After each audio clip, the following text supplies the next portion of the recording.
Seri Pelangi di Langit Singosari. Bunga di Kaki Gunung Kawi. Audiobook, novel silat. Cerita, Esa Mintarja. Bab 59. Jauh di belakang mereka, orang-orang Panawijen masih juga berdiri di tempatnya. Mereka seakan-akan telah membeku. Mata mereka terhunjam ke dalam gelap malam yang terbentang di atas padang karautan. Tetapi mereka tidak melihat sesuatu kecuali nyala-nyala obor itu. Dengan hati yang gelisah, cemas dan berdebar-debar mereka memandangi api itu. Api itu masih saja merayap mendekat. Tiba-tiba hati mereka terguncang ketika mereka melihat obor-obor itu berhenti. Seperti nyala-nyala api itu mengambang di udara yang dingin pekat. Tak seorang pun yang dapat membayangkan apa yang terjadi di kejauhan itu. Mereka benar-benar tidak melihat sesuatu kecuali api itu. Tangan-tangan yang menggenggam obor itu pun sama sekali tidak mereka libat. Apalagi orang-orang yang berada di sekitarnya. Mereka tidak akan dapat melihat seandainya di sekitar obor-obor itu kini terjadi perkelahian yang sengit. Mereka tidak akan dapat melihat seandainya Mahisa Agni terluka atau bahkan terbunuh. Atau mungkin pula Mahisa Agni itu kini telah mereka tangkap dan mereka seret dengan kasarnya di tengah-tengah padang yang gelap itu. Tetapi mungkin pula terjadi sebaliknya. Mungkin pedang Mahisa Agni dan keris raksasa pamannya telah berhasil membersihkan lawannya. Tetapi obor itu masih juga menyala di tempatnya, tidak bergerak dan tidak menjauh. Dada orang-orang Panawijen itu menjadi semakin berdebar-debar. Mereka tidak merasa bahwa mereka telah berdiri terlampau lama di tempatnya. Mereka tersadar ketika tiba-tiba mereka melihat obor itu bergerak pula dan darah mereka serasa berhenti mengalir ketika tiba-tiba pula mereka melihat seseorang berlari-lari menuju kepada mereka sambil berteriak. Ki Buyut! Ki Buyut! Orang itu adalah Patalan. Betapa terkejut Ki Buyut Panawijen melihat Patalan yang seakan-akan dimuntahkan dari mulut kegelapan yang pekat itu. Terhuyung-huyung anak itu menjadi semakin dekat. Beberapa langkah lagi Patahan akan sampai di perkemahan, tetapi seakan-akan tenaganya telah terperas habis. Patalan, Ki Buyut Panawijen berlari tertatih-tatih menyongsongnya. Kenapa kau? Nafas Patalan seakan-akan telah terputus di kerongkongannya. Kini ia sudah tidak berlari lagi. Anak muda itu berdiri seperti sehelai daun ilalang ditiup badai. Sehingga ketika Ki Buyut Panawijen dan beberapa orang yang berlari-lari menyusulnya sampai di hadapannya, maka Patalan itu pun terjatuh. Patalan, panggil Ki Buyut sambil berjongkok di sampingnya. Diangkatnya kepala anak itu sambil bertanya. Ada apa? Ada apa Patalan? Ki Buyut, Patalan mencoba berkata sesuatu. Tetapi nafasnya telah menjadi terlampau sendat, sehingga akhirnya anak itu jatuh pingsan kelelahan. Pingsan, desis Ki Buyut. Ambil air. Cepat. Ia akan dapat segera sadar dan mengatakan kepada kita, apa yang telah terjadi. Beberapa orang berlari-larian mencari air. Sedang beberapa orang lain berdiri dengan wajah pucat gemetar. Apakah yang terjadi, desis sesama mereka. Bencana. Bencana akan menimpa kita sekalian, berkata salah seorang dari mereka. Lihat, sabut yang lain. Kini obor-obor itu telah mendekat. Mahisa Agni pun pasti telah mereka tangkap. Agaknya mereka tidak puas dengan menangkap Mahisa Agni dan pamannya yang tua itu. Untunglah Patalan sempat melarikan diri. Ya, sekarang bagaimana dengan kita? Kita harus melarikan diri pula. Ya, kita harus melarikan diri. Tetapi percakapan itu terputus oleh suara Ki Buyut lantang. Kita tetap di sini. Apapun yang akan terjadi. Tetapi bagaimana kalau mereka akan membunuh kita semua Ki Buyut? Tak ada gunanya melarikan diri. Mereka akan mengejar dan menangkap kita. Dengan demikian kita hanya akan menambah kemarahan mereka sehingga mereka akan berbuat jauh lebih mengerikan lagi. Orang-orang Panawijen itu kini telah benar-benar menggigil. Betapa anak-anak muda seakan-akan tidak lagi mampu berdiri di atas kaki mereka. Namun dalam pada itu Ki Buyut berkata, daripada kita berusaha melarikan diri, bukankah jumlah kita cukup banyak? Hei anak-anak muda, kenapa kalian tidak mengambil senjata-senjata kalian? Tak seorang pun yang beranjak dari tempatnya. Bahkan darah mereka seakan-akan telah benar-benar membeku. Ketika beberapa orang yang mengambil air telah datang, maka obor di padang karautan itu pun telah menjadi semakin dekat. Ki Buyut, tiba-tiba seorang anak muda berkata gemetar. Kenapa kita tidak boleh lari? Bukankah lebih baik menyelamatkan diri daripada kita dibinasakannya di sini? Ambil senjatamu, teriak Ki Buyut yang tua itu. Kalau kau tidak mempunyai pedang, ambillah kapak atau beliung atau apa saja yang dapat kau pergunakan sebagai senjata. Jangan menjadi pengecut sampai akhir hayatmu. Tetapi teriakan Ki Buyut itu menambahnya menjadi ketakutan. Jinan dan Sinungsari pun kini telah berjongkok di samping Patalan yang pingsan itu pula. Perlahan-lahan dititikannya air ke bibir anak itu. Setetes demi setetes, Ki Buyut memperingatkan. Kemudian katanya pula. Jaga Patalan baik-baik. Usahakan anak ini segera menjadi sadar. Apakah Ki Buyut akan pergi? Bertanya Sinungsari. Tidak. Aku tetap di sini, sahut Ki Buyut. Tetapi aku tidak akan berdiam diri meskipun aku sudah tua. Ki Buyut itu pun segera menyerahkan Patalan kepada Sinungsari dan Jinan.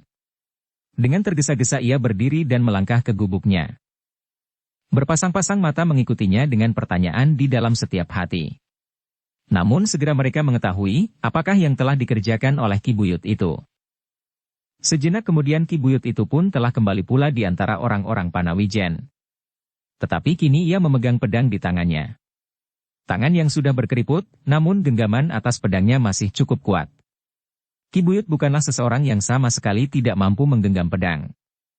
Meskipun ia bukan seorang yang cukup baik untuk berkelahi, namun ia mampu pula menggerakkan senjata. Beberapa anak-anak muda menjadi berdebar-debar di dalam hati. Ada pula yang menjadi malu kepada diri mereka sendiri. Tetapi ada yang bahkan menjadi semakin kecut.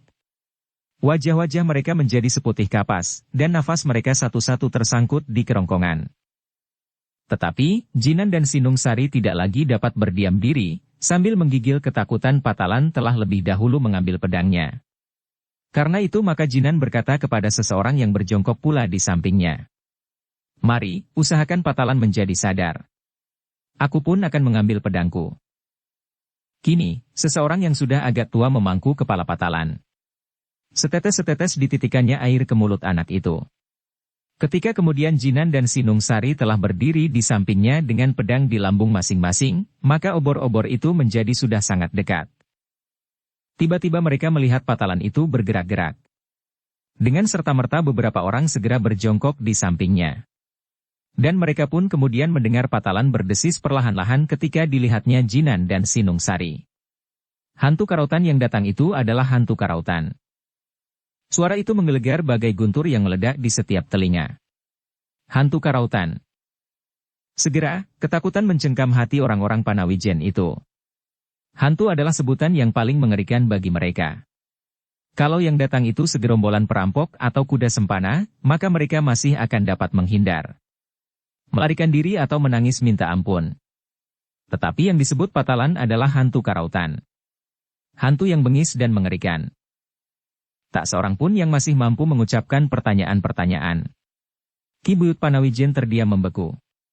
Apakah ia akan dapat melawan hantu meskipun seandainya anak-anak Panawijen itu bersama-sama mengangkat senjata? Dalam pada itu kembali terdengar suara Patalan. Kali ini agak lebih keras. Sinungsari dan Jinan. Apakah kau masih ingat hantu karautan itu? Sinungsari dan Jinan mengerutkan keningnya. Bukankah kita telah pernah bertemu dengan 3 orang hantu di padang ini? Dengan tergesa-gesa ia berdiri dan melangkah ke gubuknya. Tiba-tiba Sinungsari dan Jinan menganggukkan kepalanya. Aku akan bangun, desah Patalan. Perlahan-lahan, ditolong oleh Sinungsari dan Jinan, Patalan itu bangkit dan duduk bertelekan tangannya. Apakah aku pingsan? Ya kau pingsan, sahut Sinungsari. Lihat obor-obor itu sudah terlampau dekat. Ya, siapakah mereka? Bertanya Jinan tidak sabar. Sudah aku katakan, hantu karautan. Tetapi orang-orang yang mendengar kata-kata Patalan dan melihat wajahnya menjadi bingung. Wajah itu meskipun pucat tetapi sama sekali tidak menunjukkan kesan-kesan yang mengerikan. Hantu yang mana? Katakan cepat, desak Sinungsari. Hantu berkuda. Orang-orang yang mendengarkannya menjadi semakin bingung. Hantu berkuda, beberapa orang mengulangi di dalam hatinya yang kecut. Ada 2 hantu berkuda, sahut Jinan.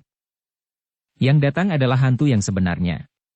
Hantu yang dikatakan oleh Mahisa Agni, hantu yang mengalahkan segala hantu di padang ini. Sinungsari berpikir sejenak. Jinan pun tiba-tiba bangkit berdiri. Sinungsari, katanya.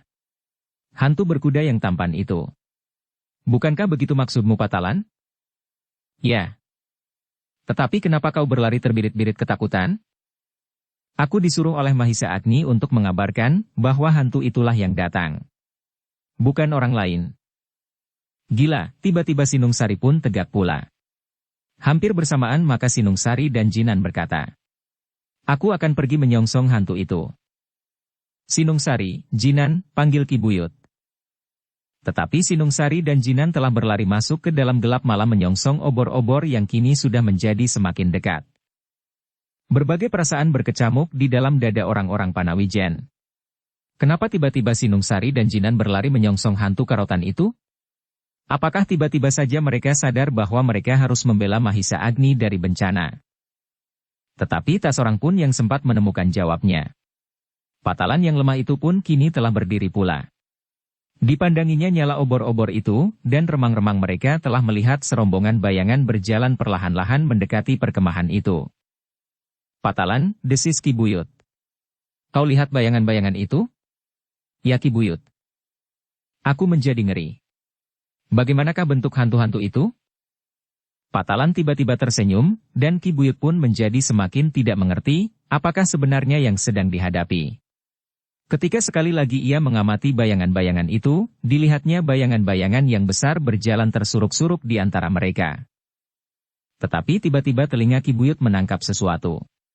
Bunyi yang selama ini seolah-olah bunyi gemerisik kaki-kaki hantu yang mengerikan.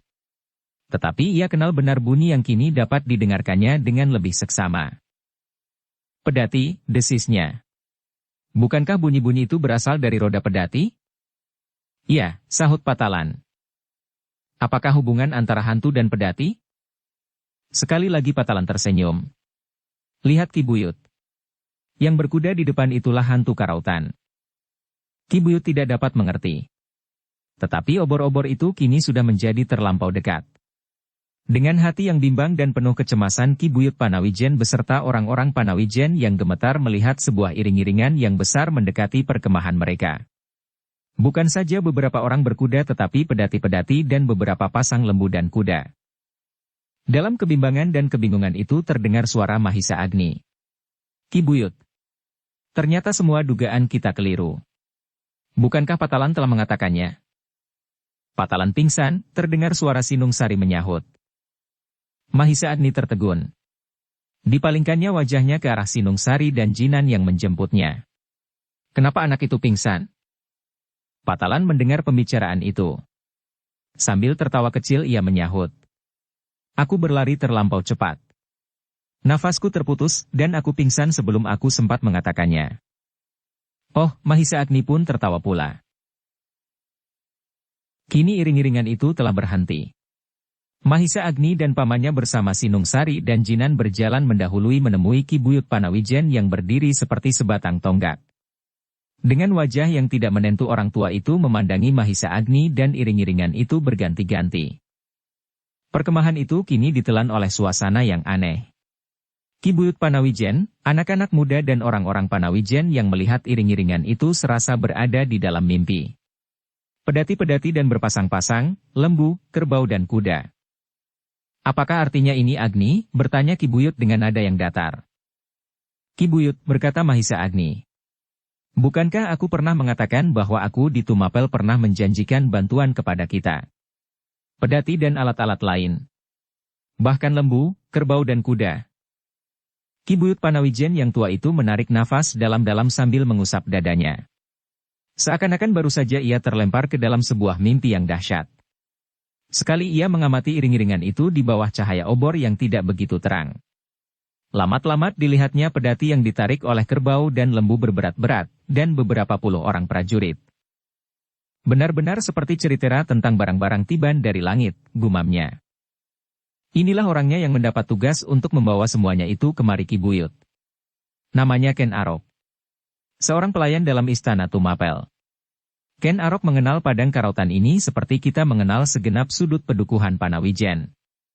Itulah sebabnya ia tidak asing lagi berada di tengah-tengah padang ini kembali. Ki Buyut menganggukkan kepalanya dalam-dalam. Sedangkan Arok tersenyum sambil berdesah. Ah, ada-ada saja kau Agni. Selamat datang Ger. Ki Buyut menyapanya. Selamat Ki Buyut.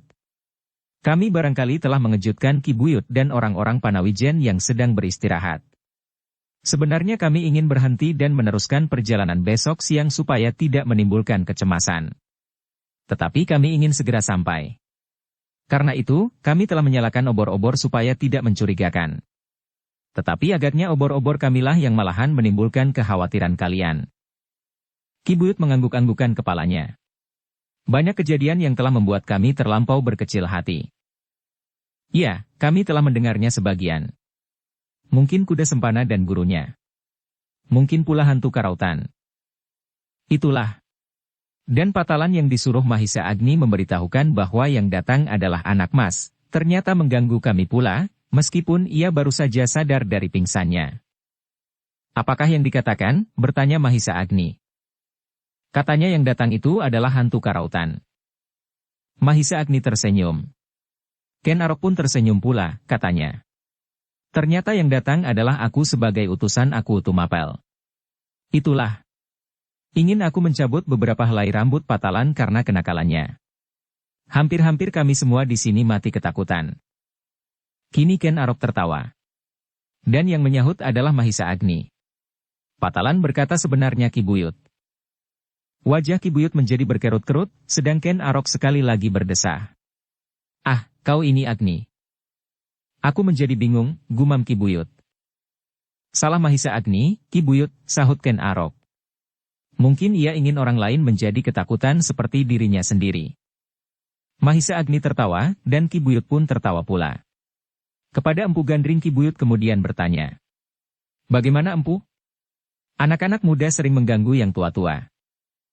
Empu Gandring pun tersenyum pula, katanya. Kalau aku tahu, maka lebih baik aku tidur saja di dalam gubukku. Dinginnya bukan main di tengah padang. Yang mendengarnya tertawa bersahutan. Bahkan orang-orang Panawijen yang masih pucat dan belum lagi dapat menghilangkan getar di jantung mereka pun sempat tersenyum. Nah Agni, berkata Ki Buyut kemudian. Jelaskan apa yang terjadi kepada orang-orang Panawijen, supaya mereka tidak selalu bertanya-tanya di dalam hati. Baiklah Ki Buyut, sahut Mahisa Agni yang kemudian melangkah maju mendekati orang-orang Panawijen yang berkumpul di sisi perkemahan itu. Dengan singkat Mahisa Agni memberitahukan kepada mereka, bahwa yang datang itu adalah sumbangsih Aku Tunggul Ametung, berupa pedati, kerbau, lembu, kuda dan alat-alat yang lain yang akan memperingan pekerjaan mereka, membuat bendungan dan parit-parit. Ternyata Aku Tunggul Ametung dapat mengerti betapa pentingnya bendungan itu bagi kita di sini. Betapa bendungan itu tidak saja akan sangat berarti bagi kita, tetapi juga bagi anak cucu kita. Lebih daripada itu bendungan yang kecil ini akan merupakan setitik air yang ikut serta membantu kesejahteraan Tumapel seluruhnya. Orang-orang yang mendengar keterangan Mahisa Agni itu mengangguk-anggukkan kepalanya. Alangkah janggalnya, Mahisa Agni meneruskan. Apabila Aku Tunggul Ametung dapat mengerti betapa pentingnya bendungan ini, meskipun tanpa bendungan ini pun kebesarannya tidak akan terganggu. Sedang kita di sini, yang langsung berkepentingan, seakan-akan acuh tak acuh saja terhadapnya. Bahkan ada beberapa orang yang benar-benar telah menjadi jemu. Ternyata utusan Aku Tunggul Ametung datang tepat pada waktunya. Pada waktu orang-orang Panawijen hampir kehabisan gairah untuk melanjutkan kerja. Pada waktu orang-orang Panawijen telah mulai berputus asa, bahkan ada yang sudah benar-benar kehilangan nafsu dan jemu berjemur di terik matahari di padang ini, sehingga telah membenahi pakaian dan alat-alatnya untuk besok pagi pulang kembali ke Panawijen yang sudah mulai dibakar oleh kekeringan. Kembali Mahisa Agni berhenti sejenak. Beberapa orang menundukkan kepalanya. Mereka benar-benar menyadari betapa lemah hati mereka. Betapa mereka sama sekali tidak belah menghadapi prihatin meskipun untuk suatu cita-cita yang tinggi. Apalagi bagi mereka yang benar-benar telah membenahi pakaian dan alat-alat mereka. Terasa, hati mereka bergejolak oleh perasaan malu dan sesal. Dalam pada itu Mahisa Agni kemudian berkata seterusnya. Sekarang, marilah kita lihat, apakah yang dibawa oleh Ken Arok sebagai utusan Aku Tunggul Ametung?" Kemudian Mahisa Agni, itu pun berpaling kepada Ken Arok sambil berkata, "Ken Arok, apakah kau tidak berkeberatan apabila orang-orang Panawijen saat ini juga melihat-lihat apa saja yang kau bawa supaya hati mereka menjadi pulih kembali seperti saat mereka berangkat memasuki padang ini, bahkan menjadi lebih besar lagi, sehingga gairah kerja mereka menjadi berlipat-lipat?" "Silahkan," sahut Ken Arok. "Barang-barang ini memang dihadiahkan oleh Aku Tunggul Ametung kepada kalian. Kepada orang-orang Panawijen." "Terima kasih," berkata Mahisa Agni pula.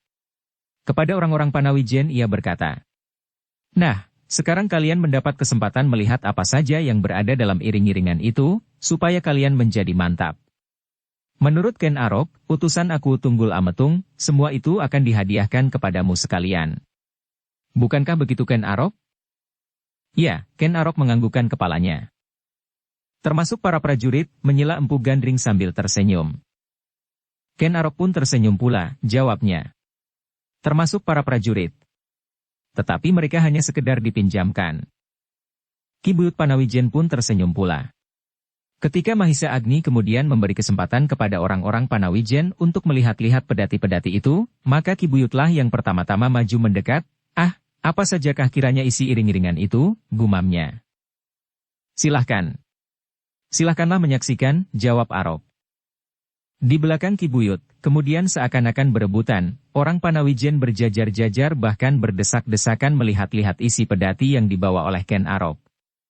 Beberapa orang prajurit yang berdiri di sekeliling pedati-pedati itu pun terpaksa menyingkir memberi kesempatan kepada orang Panawijen untuk menyaksikan. Dengan api-api obor mereka melihat-lihat pedati-pedati yang ditarik oleh pasangan-pasangan kerbau dan lembu yang besar-besar. Melihat lembu dan kerbau itu pun mereka telah menjadi kagum. Apalagi ketika mereka melihat itu pedati-pedati itu. Cangkul, kapak, waluku, garu dan segala macam alat-alat diperlukan. Tetapi ternyata bukan itu saja, ketika mereka melihat pedati-pedati di bagian belakang, maka mereka melihat, pedati-pedati itu penuh bersisi bahan makan. Mahisa Agni sendiri merasakan sesuatu yang berdesir di dalam dadanya, melihat betapa Aku Tunggul Ametung telah mengirimkan alat dan bahan makan itu untuk orang-orang Panawijen. Ken Arok yang berdiri di sampingnya agaknya melihat hati anak muda itu yang bergetar lewat perubahan wajahnya. Maka katanya, "Kau tidak usah heran, mengapa Aku Tunggul Ametung menyertakan bahan-bahan makanan itu pula.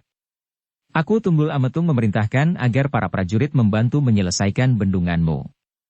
Bukankah mereka itu memerlukan makan?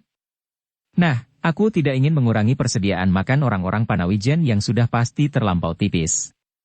Karena itu, maka kami harus membawa bahan makanan itu untuk para prajurit dan untuk orang-orang Panawijen pula. Apabila ternyata kelak masih kurang, kami akan mengambilnya ke Tumapel." "Terima kasih," suara Mahisa Agni menjadi datar dan bernada rendah. Namun tiba-tiba merayaplah suatu perasaan yang asing di dalam dirinya. Ketika ia melihat pedati, alat-alat yang lengkap dan bahan-bahan makanan, maka seakan-akan ia merasa bahwa semuanya itu merupakan sebuah tebusan dari luka di hatinya. Seakan-akan ia telah melepaskan sesuatu yang tertambat di hatinya untuk mendapatkan barang-barang itu. Untuk mendapat bantuan dari Aku Tunggul Ametung. Apakah aku telah menjual hatiku? Apakah aku telah menukarkan perasaan seorang laki-laki dengan semuanya ini, desisnya di dalam hati. Tiba-tiba Mahisa Agni mengatupkan mulutnya rapat-rapat. Dilawannya perasaannya itu sekuat-kuat tenaganya. Tidak, ia menggeram di dalam hatinya. Aku tidak tahu perasaanku itu. Aku tidak pernah merasa membeli Ken Dedes daripadaku, atau menukarnya setelah ia merenggut gadis itu dari tambatannya di hatiku. Tidak. Tak seorang pun tahu, Ken Dedes juga tidak tahu. Aku memberikan bantuannya karena ia menyadari betapa pentingnya bendungan ini bagi kami. Kalau ada dorongan yang lain, tidak akan melampaui dorongan yang diberikan oleh Ken Dedes untuk membantu orang-orang si pedukuhannya. Tidak lebih dari itu. Kata Wong Sarimpat pula. Mahisa Agni itu terkejut ketika ia mendengar Ki Buyut Panawijen bergumam. Bukan main. Apakah semuanya ini akan dihadiahkan kepada kami? Mahisa Agni menjadi tergagap. Tetapi Ken Arok telah menyahut. Ya, Ki Buyut. Semuanya ini telah diserahkan kepada orang-orang Panawijen. Aku Tunggul Ametung akan bergembira apabila bendungan itu kelak akan terwujud. Padang karautan yang kering ini akan menjadi hijau segar dialiri oleh air yang naik dari bendungan itu.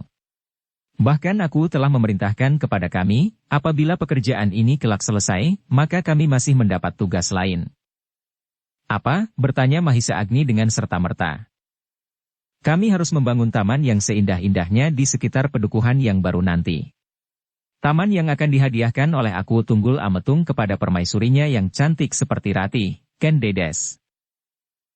Mahisa Agni menarik nafas dalam-dalam, sebuah taman, desisnya. Sejenak Mahisa Agni terdiam. Betapa perasaan yang asing kembali merayapi dinding-dinding hatinya.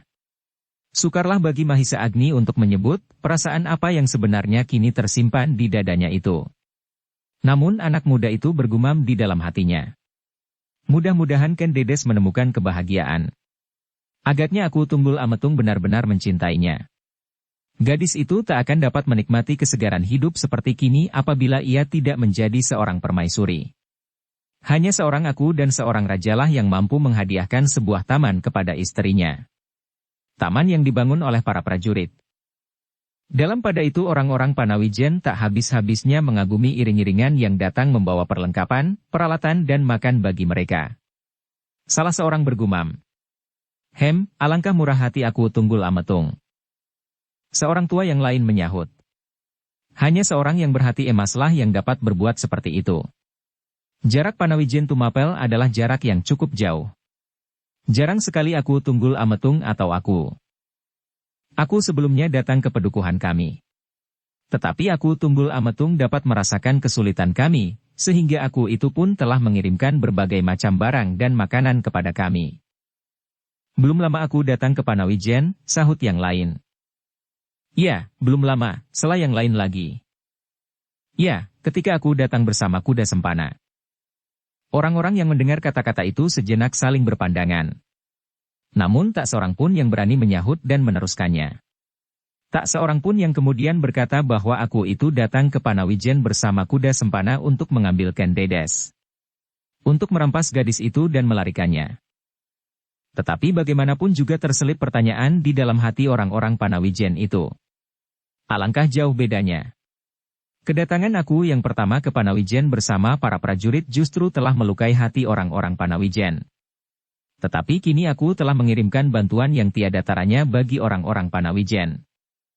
Tak seorang pun yang mengucapkan pertanyaan itu lewat bibirnya, bahkan hampir setiap orang telah berusaha menindas ingatannya tentang perbuatan aku saat melindungi kuda sempana merampas Ken Dedes. Mereka tidak ingin memercikkan noda pada iring-iringan yang kini menggembirakan perasaan mereka itu. Mereka ingin tetap mengatakan bahwa aku Tunggul Ametung adalah seorang yang berhati emas. Seorang yang luhur budi dan pengasih, tanpa setitik kesalahan pun pada dirinya. Mereka ingin mengucapkan terima kasih dengan seutuh-utuhnya. Mereka akan melupakan bahwa mereka pernah mengumpat-umpati aku Tunggul Ametung itu dengan mulutnya.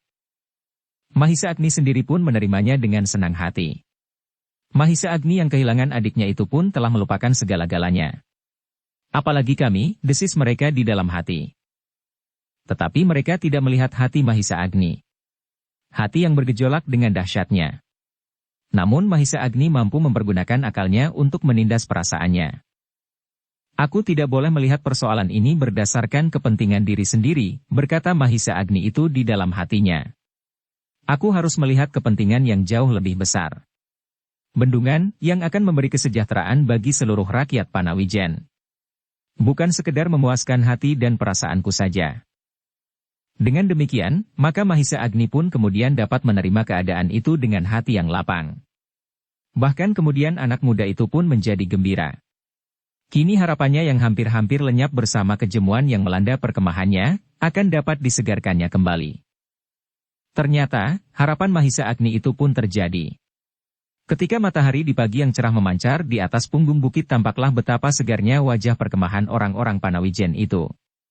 Meskipun hari itu mereka tidak bekerja, karena mereka masih sibuk menyambut para prajurit Tumapel dan mengatur segala macam peralatan dan lainnya, namun telah terbayang di wajah Mahisa Agni, apa yang besok akan dapat mereka kerjakan. Hari itu perkemahan orang-orang Panawijen itu disibukkan dengan mengatur tempat penyimpanan bahan-bahan makanan, alat-alat dan membagi gubuk-gubuk bagi mereka dan para prajurit dari Tumapel. Mereka mencoba saling mengenal dan bercakap-cakap tentang banyak hal. Tetapi pembicaraan mereka pada umumnya tidak berkisar dari bendungan, padang karautan yang keras, terik matahari di siang hari dan dingin malam yang menggigit tulang. Tetapi para prajurit itu memiliki tubuh yang terlatih dan banyak mengalami persoalan-persoalan yang keras dan berat. Itulah sebabnya maka tanggapan mereka terhadap terik matahari dan dingin malam agak berbeda dengan orang-orang Panawijen. Hal itu ternyata pada hari-hari berikutnya. Ketika orang-orang Panawijen telah mulai kembali dengan kerja mereka, dengan gairah dan nafsu yang kembali menyala di dalam dada mereka, maka segera mereka melihat bagaimana para prajurit Tumapel itu bekerja. Para prajurit itu seakan-akan tidak mengenal lelah dan tidak mengenal gangguan-gangguan pada tubuhnya. Meskipun matahari menyala di langit, meskipun keringat telah membasahi segenap wajah kulit mereka, tetapi mereka masih juga tidak susut tenaganya. Bahkan masih juga ada di antara mereka yang mengangkat batu dan berunjung bambu sambil berdendang. Di kelompok lain, mereka masih saja bergurau sesamanya.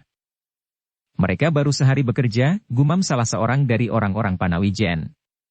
Entahlah apabila mereka telah bekerja 2-3 hari di bawah panas terik ini. Tetapi di hari-hari berikutnya, kerja para prajurit itu lama sekali tidak berubah. Mereka bekerja dengan wajah yang cerah. Mereka mengangkat berunjung, memecah batu, mengemudikan cikar-cikar dan gerobak-gerobak dengan senyum dan tawa. Mereka mengayunkan cangkul sambil berdendang dan bergurau. Sehingga dengan demikian, kegembiraan kerja mereka itu telah memancari pula orang-orang Panawijen yang selama ini telah menjadi lesu. Wajah-wajah orang-orang Panawijen yang bekerja membuat bendungan itu kini telah berubah sama sekali. Tidak ada kerut-merut, tidak ada kejemuan dan keraguan-raguan. Semua bekerja dengan gairah dan gembira. Mahisa Agni pun menjadi gembira pula. Bahkan ia adalah orang yang paling gembira melihat kerja itu. Kadang-kadang anak muda itu bahkan berdiri saja di atas sebuah batu besar mengamati orang-orang yang sedang sibuk dan tekun bekerja itu. Dilihatnya berunjung-berunjung turun ke sungai satu demi satu di kedua sisinya. Dilihatnya pedati hilir mudik mengangkut batu-batu dan tanah. Dilihatnya sebelah lain, orang yang sedang membajak melunakkan tanah untuk membuat susukan yang akan membelah padang karautan dan parit-parit. Dilihatnya pula orang-orang Panawijen dan para prajurit sedang mengayunkan cangkul-cangkul mereka untuk menaikkan tanah dari susukan yang sedang mereka buat. Semua berlangsung dengan cepat dan menggembirakan. Secengkang demi secengkang maka bendungan itu pun naik. Air di dalam sungai itu pun naik pula. Lebih cepat dari dugaan Mahisa Agni karena para prajurit yang ikut membantunya. Dengan bangga Mahisa Agni bergumam di dalam hatinya. Alangkah menyenangkan. Harapan bagi masa datang kini menjadi semakin terang. Ternyata para prajurit itu tidak hanya pandai mengayunkan pedangnya, tetapi mereka pandai pula mengayunkan cangkul dan kapak. Bahkan mengemudikan gerobak dan cikar. Memegang tangkai waluku dan garu. Alangkah besar rasa terima kasihnya kepada aku Tunggul Ametung kali ini tanpa mengingat kepedihan hatinya sendiri. Tetapi lebih dari itu, Mahisa Agni pun memanjatkan ucapan terima kasihnya kepada Yang Maha Agung. Hanya karena tuntunannya maka semua ini dapat terjadi. 5 kali lebih cepat dari perhitunganku, desis Mahisa Agni, ternyata alat-alat itu sangat membantu dan mempercepat penyelesaian kerja ini. Tenaga berpasang-pasang lembu dan kerbau itu jauh lebih besar dari tenaga separuh dari orang-orang Panawijen seluruhnya. Bukan saja Mahisa Agni yang menjadi bangga dan gembira melibat kerja itu, tetapi Ki Buyut Panawijen pun tidak kalah pula menyimpan harapan yang melimpah-limpah di dalam dadanya. Sebagai seorang yang hampir selama hidupnya berada di tengah-tengah rakyat Panawijen, maka padukuhan yang baru itu nanti pasti akan tetap mengikat orang-orang Panawijen dalam satu lingkungan. Mereka tidak akan bercerai-berai dan berpisah-pisah. Sedang Empu Gandring menjadi gembira melihat kemanakannya berbesar hati. Orang tua itu melihat kebanggaan Mahisa Agni sebagai suatu kebanggaan di hatinya pula. Dalam pada itu, bukan saja di padang karautan terjadi kesibukan yang luar biasa, tetapi di dalam istana pun terjadi kesibukan yang luar biasa pula. Para hamba istana sibuk membersihkan segala sudut halaman. Para juru sungging sibuk memperbaharui sungging pada setiap ukiran yang melekat pada tiang-tiang dan dinding-dinding istana. Orang-orang tua di dalam istana Tumapel telah menasehatkan kepada aku Tunggul Ametung untuk segera meresmikan perkawinannya dengan gadis Panawijen apabila memang telah dikehendakinya. Karena itu, maka segala persiapan pun telah dilakukan. Meskipun demikian aku Tunggul Ametung tidak melupakan janjinya kepada Mahisa Agni. Karena itu, maka ia telah mengirim sepasukan prajurit dan pelayan dalam untuk membantu Mahisa Agni membuat bendungan. Bendungan itu harus selesai tercepatnya. Secepat orang-orang di istana ini membersihkan dan memperbaharui segala bagian. Kemudian taman yang harus dibangun itu pun harus selesai pula. Taman yang akan aku hadiahkan kepada permaisuriku. Taman yang akan menjadi tempat beristirahat apabila kami pergi berburu. Akan aku tinggalkan Ken Dedes di taman itu, di tempat yang pasti akan menyenangkan hatinya, sebab Ken Dedes akan dikelilingi oleh orang-orang yang telah dikenalnya dengan baik sejak kanak-kanaknya. Pesan Tunggul Ametung kepada Ken Arok yang diserahi pimpinan ketika pasukannya itu berangkat. Sementara itu, di Kemundungan terjadi pula kesibukan. Kuda Sempana telah bertekad untuk menempa dirinya. Perlahan-lahan ia tertarik pula akan ilmu yang kasar dan keras dari kedua orang liar kakak beradik, Wong Sarimpat dan Kebo Sindet. Meskipun kesempatan untuk berlatih itu tidak terlalu banyak, karena kedua orang itu hampir bergantian selalu pergi meninggalkan rumahnya, namun Kuda Sempana mendapatkan beberapa kemajuan pula. Kuda Sempana kemudian tidak lagi mempertimbangkan apa saja yang akan dilakukan oleh Wong Sarimpat dan Kebo Sindet atasnya dan atas Mahisa Agni. Namun kini ia berpikir, selagi ia mendapat kesempatan, biarlah ia memanfaatkan kesempatan itu. Baginya kini tidak ada pilihan lain daripada meneguk setiap ilmu yang mungkin disadapnya. Tetapi sejalan dengan usahanya untuk mempertinggi ilmunya tanpa mengingat sumber ilmu itu, Kuda Sempana sebenarnya perlahan-lahan telah kehilangan segala gairahnya menghadapi masa depannya. Kegagalan yang bertubi-tubi datang melandanya, telah membuat hatinya menjadi beku. Ia kini seakan-akan telah kehilangan segala macam cita-cita dan tujuan. Ia berlatih asal saja ia mampu menambah ilmunya. Ia tidak tahu, apakah yang akan dilakukan, kelak dengan ilmunya yang bercampur baur itu. Namun dengan demikian, karena ia telah kehilangan segala macam cita-cita hari depannya, maka ia sama sekali tidak berusaha untuk mencari keserasian gerak dari macam-macam ilmu yang dimilikinya. Ia tidak berusaha mengendapkan ilmu-ilmu itu untuk menemukan saripatinya. Ia menelan dan kemudian memuntahkannya kembali seperti apa yang ditelannya. Kasar dan keras, namun kadang-kadang muncul juga unsur-unsur gerak yang dipelajarinya dari Empu Sada, justru yang lebih lama terendam di dalam dirinya. Tetapi Kuda Sempana sendiri tidak menyadari bahwa sebenarnya apa yang diterimanya dari Kebo Sindet dan Wong Sarimpat tidak banyak berpengaruh atas tingkat ilmunya. Yang didapatnya hanyalah sekedar macam-macam ilmu gerak yang tidak lebih baik dari yang pernah dimilikinya. Meskipun demikian, maka Kuda Sempana kini memiliki jenis-jenis unsur gerak yang lebih banyak dari yang dimilikinya semula. Meskipun Kuda Sempana sudah beberapa waktu berada di Kemundungan, namun ia tidak tahu pasti apakah yang akan dilakukan oleh Kebo Sindet dan Wong Sarimpat. Setiap kali salah seorang dari mereka pergi meninggalkan rumah mereka. Apabila orang yang pergi itu kembali, maka yang didengarnya hanyalah Kebo Sindet atau Wong Sarimpat mengumpat-umpat. Namun Kuda Sempana itu pun merasakan bahwa sampai saat ini kedua orang itu masih belum mempercayainya. Betapa Kuda Sempana tidak mempedulikan keadaan, tetapi sikap dan perkataan kedua orang itu dapat dirasakannya. Keduanya tidak pernah pergi bersama-sama. Salah seorang dari mereka terasa selalu mengawasinya kemana ia pergi. Hanya kadang-kadang Kebo Sindet mengajaknya berbicara mengenai Mahisa Agni. Bahkan kini Kebo Sindetlah yang hampir tidak bersabar lagi untuk menangkap buruannya itu.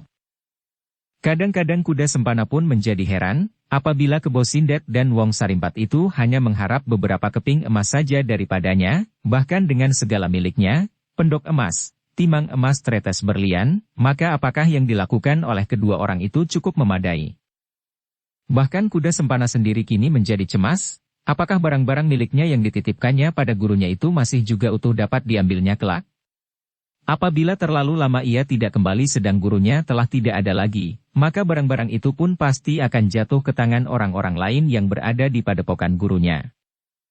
Tetapi Kuda Sempana kini telah menjadi malas untuk memikirkan semuanya itu dengan sungguh-sungguh. Ia jalani apa yang dilakukannya hari ini tanpa berpikir tentang besok. Mungkin besok aku sudah mati dipancung oleh kedua orang ini, kadang-kadang pikiran itu membersit di kepalanya. Tetapi kadang-kadang ia merasa bahwa kedua orang itu sangat berbaik hati kepadanya, seperti kepada murid terkasih. Mungkin aku akan menjadi gila, desisnya di dalam hati. Keadaan ini benar-benar telah mengguncang-guncang keseimbangan perasaan dan pikiranku. Tetapi kesadaran tentang goncangan perasaan dan pikirannya itulah sebenarnya yang telah menahannya untuk tidak menjadi gila sebenarnya gila. Dan kini hari-harinya diisinya dengan menirukan, mempelajari dan mencobakan unsur-unsur gerak yang kasar dan keras. Kadang-kadang kini telah terlontar pula dari mulutnya sebuah teriakan yang keras untuk memberikan tekanan pada unsur geraknya. Tidak hanya keras, namun kadang-kadang berisi umpatan yang kotor dan memuakkan. Tetapi, kuda sempana sendiri tidak tahu apa yang dikerjakan, ia sama sekali tidak berpikir tentang itu. Ia berbuat seperti yang harus diperbuatnya. Kosong. Kuda sempana kini telah menjadi kosong. Suatu ketika Kebo Sindet membawanya berbincang tentang Mahisa Agni, maka jawabnya sama sekali tidak lagi membayangkan segala macam dendam dan kebencian yang selama ini terpendam. Kuda sempana, berkata Kebo Sindet. Meskipun aku banyak menemui kesulitan, tetapi aku yakin bahwa dalam saat yang pendek aku harus dapat membawa Mahisa Agni ke kemundungan dan menyerahkannya kepadamu. Dengan kepala yang hampa kuda sempana mengangguk. Ya paman. Bukankah kau masih menghendaki, bertanya Kebo Sindet. Ya paman. Apakah kau sudah memaafkannya? Ya paman. Kuda sempana terdiam. Ditatapnya wajah Kebo Sindet yang beku sebeku wajah mayat. Namun tiba-tiba mulutnya berkata. Tidak paman, aku sama sekali tidak memaafkannya. Bagus, berkata Kebo Sindet. Apakah kau sekarang sudah siap? Kuda sempana menjadi heran. Apakah yang baru aku lakukan paman? Kita bersama-sama mengambil Mahisa Agni. Aku tidak bersabar lagi. Kita bertiga pasti akan mampu melawan Mahisa Agni, Empu Gandring dan orang-orang Panawijen yang pengecut itu. Aku akan mengikat Empu Gandring dalam suatu perkelahian, Wong Sarimpat akan melumpuhkan Mahisa Agni sementara kau menghalau orang-orang Panawijen. Setelah itu, maka semuanya akan segera dapat diselesaikan. Empu Gandring tidak akan mampu melawan aku dan Wong Sarimpat sekaligus apabila kita masing-masing sudah saling menyiapkan diri. Tetapi tanggapan kuda sempana kini sudah tidak segairah pada saat ia pertama-tama datang ke kemundungan. Meskipun demikian ia menjawab. Baik paman. Kita menunggu Wong Sarimpat. Sementara itu kita akan menyiapkan diri kita masing-masing. Tetapi ketika pada sore harinya Wong Sarimpat datang, maka persoalannya kembali menjadi panjang. Kebo Sindet mengumpat tidak habis-habisnya. Kau lihat sendiri, Wong Sarimpat. Ya kakang. Sepasukan prajurit dari Tumapel. Gila. Benar-benar gila. Apakah kerja prajurit-prajurit itu? Aku tidak tahu kakang. Tetapi mereka pasti akan lama tinggal di padang karautan menilik bekal yang mereka bawa. Lebih dari 20 pedati yang ditarik kerbau dan lembu mereka bawa serta. Tiba-tiba tampak sebuah kerut di dahi Kebo Sindet yang beku itu. Tetapi hanya sesaat. Sesaat kemudian kembali wajah itu tidak menunjukkan kesan apapun. Namun orang itu menjadi heran pula ketika dilihatnya wajah kuda sempana tidak menunjukkan kesan sama sekali. Anak muda yang selama ini menahan dendam di dalam dadanya, tiba-tiba dendam itu seakan-akan telah menguap seperti asap.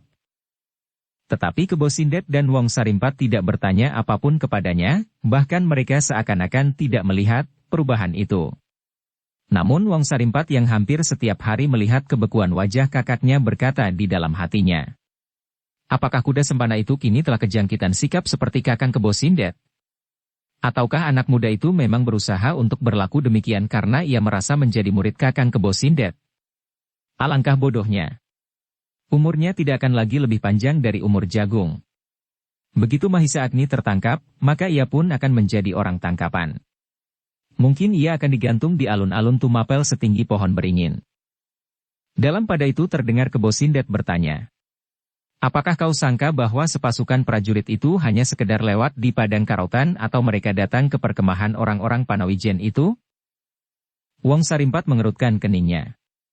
Dengan ragu-ragu ia menjawab. Mereka datang ke perkemahan orang-orang Panawijen. Tetapi ada beberapa kemungkinan yang dapat terjadi. Mereka datang untuk menyerahkan bantuan berupa bahan-bahan, tetapi sesudah itu mereka kembali ke Tumapel, atau mereka akan ikut serta dalam kerja membuat bendungan itu. Mereka datang ke perkemahan itu. Gila kau Wong Sarimpat. Kau tidak pernah menyelesaikan kerja dengan baik. Tinggallah kau di rumah bersama kuda sempana. Aku sendiri akan melihat dan membuat perhitungan-perhitungan baru, kemudian kepada kuda sempana. Kau pernah berkata bahwa kau sendiri berasal dari Panawijen juga. Bukan begitu? Wajah kuda sempana yang beku seperti wajah Kebo Sindet itu mengangguk. Ya. Di mana orang tuamu tinggal? Aku tidak tahu. Kali ini kuda sempana menjadi ragu-ragu. Apakah kepentingan orang itu bertanya tentang orang tuanya?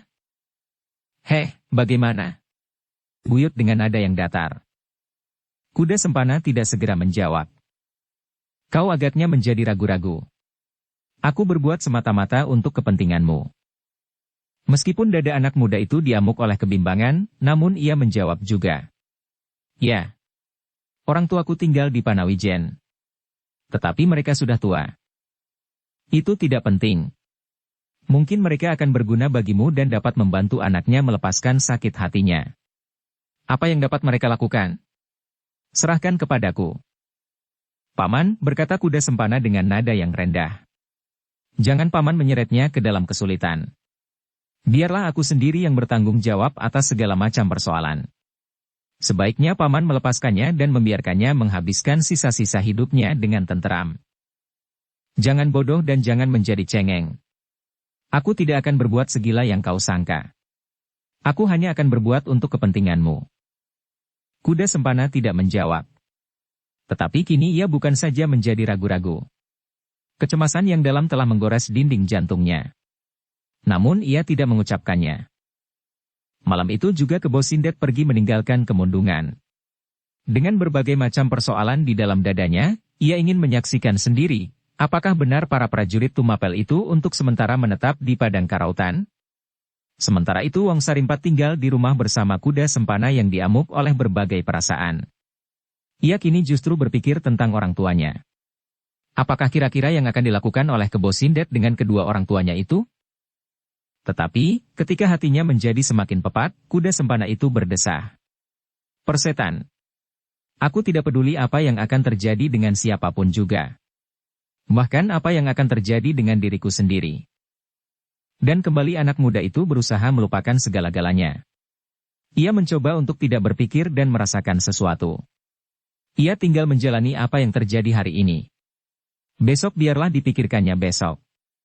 Sedang apa yang pernah terjadi kemarin, diusahakannya untuk melupakan sama sekali. Hidupnya kemudian menjadi sepotong-sepotong.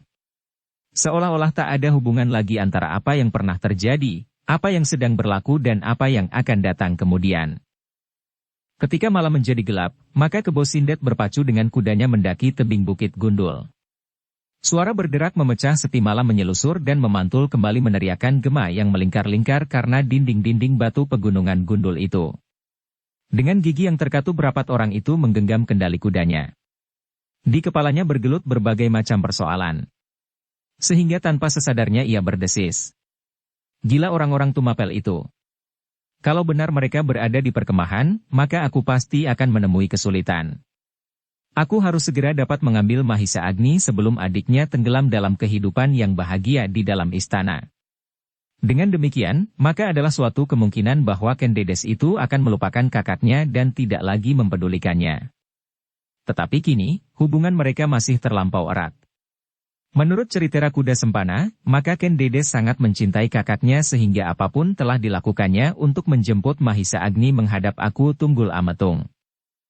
Kebo Sindet itu menggeretakkan giginya kudanya segera dipacunya semakin cepat. Ia ingin segera melihat, apakah sebenarnya yang telah terjadi di Padang Karautan. Sementara itu otaknya masih juga berputar terus. Perlahan-lahan ia bergumam kepada diri sendiri. Mungkin orang tua kuda sempana akan dapat membantuku apabila apa yang dikatakan oleh Wong Sarimpat itu benar telah terjadi. Orang yang sudah tua itu pasti tidak berada di Padang Karautan. Mereka pasti tinggal di rumah mereka. Dan suara derap kaki kuda itu pun semakin keras memecah sepi malam. Gemertak beradu dengan batu-batu padas memencar di sekitar Bukit Gundul yang kini telah mulai dituruninya. Jauh dari padang karautan, di luar kota Tumapel, seorang tua dengan tongkat yang panjang berjalan tersuruk-suruk. Selangkah demi selangkah ia maju. Namun begitu sering ia harus berhenti untuk mengatur pernafasannya. Berkali-kali ia bersandar pada pohon-pohon di pinggir jalan untuk menenangkan detak jantungnya yang seakan-akan tidak teratur lagi. Sekali ia menarik nafas dalam. Beberapa langkah lagi, desisnya. Mudah-mudahan aku dapat mencapai padepokan itu. Kembali orang tua itu berjalan tertatih-tatih. Tangan kanannya bertelekan pada tongkat panjangnya, sedang tangan kirinya seakan-akan menahan punggungnya supaya tidak terlepas. Gila orang-orang liar itu, gumamnya. Benar juga kata Empu Gandring dan Panji Kurus itu, bahwa sukarlah untuk mendekati Kebo Sindet dan Wong Sarimpat. Tetapi aku dahulu mampu memperalatnya. Namun kini agaknya kepala Kebo Sindet menjadi semakin tajam. Berbeda dengan adiknya yang dungu itu. Ketika angin malam berhembus mengusap tengkuknya, maka orang tua itu menengadahkan wajahnya. Dilihatnya bintang-bintang berhamburan di dataran langit yang biru pekat. Melihat kebesaran alam yang terentang itu, orang tua itu menarik alisnya. Seakan-akan baru kali ini dilihatnya bintang gemintang yang berkeredipan di angkasa. Masing-masing dengan bentuk dan susunannya sendiri. Masing-masing beredar menurut irama yang berbeda. Tetapi penuh dengan keserasian. Tiba-tiba orang tua itu seakan-akan melihat sebuah dunia yang asing. Dunia yang selama ini tidak pernah dilihatnya. Benda-benda yang gemerlapan berpijar dalam warna yang cemerlang. Perlahan-lahan orang tua itu mengangguk-anggukan kepalanya. Punggungnya masih terasa sakit. Meskipun luka-lukanya telah hampir sembuh, namun tenaga masih belum pulih sama sekali. Ternyata luka-luka kulit dan luka-luka di bagian dalamnya cukup berat. Meskipun luka-luka pada kulitnya telah tidak lagi mengganggunya. Aku memerlukan waktu, desahnya. Mudah-mudahan aku segera sembuh. Kalau aku dapat mencapai padepokanku itu masih seperti keadaannya semula, maka aku akan dapat mengobati luka-luka di bagian dalam tubuhku dengan baik. Tidak akan terhitung minggu, aku pasti akan mendapat kekuatanku kembali. Empu Sada tetap memiliki namanya yang lama, orang itu, Empu Sada, telah hampir sampai ke padepokannya kembali, setelah ia bersembunyi berjalan berhari-hari dengan susah payah. Setelah ia berhasil menyelamatkan dirinya dari tangan kakak beradik Kebo Sindet dan Wong Sarimpat maka kini di dalam hatinya pun menyala dendam kepada kedua orang itu. Apalagi ketika ia telah kehilangan muridnya yang dibangga-banggakan. Keduanya hilang. Keduanya lah yang selama ini paling banyak memberinya berbagai macam barang dan perhiasan. Saudagar keliling yang menamakan dirinya Bahu Reksa Kali Elo, dan seorang hamba istana yang dekat dengan aku Tunggul Ametung, kuda sempana. Bersambung ke bab 60. Dukung kami dengan subscribe, follow, like, komen dan share. Terima kasih.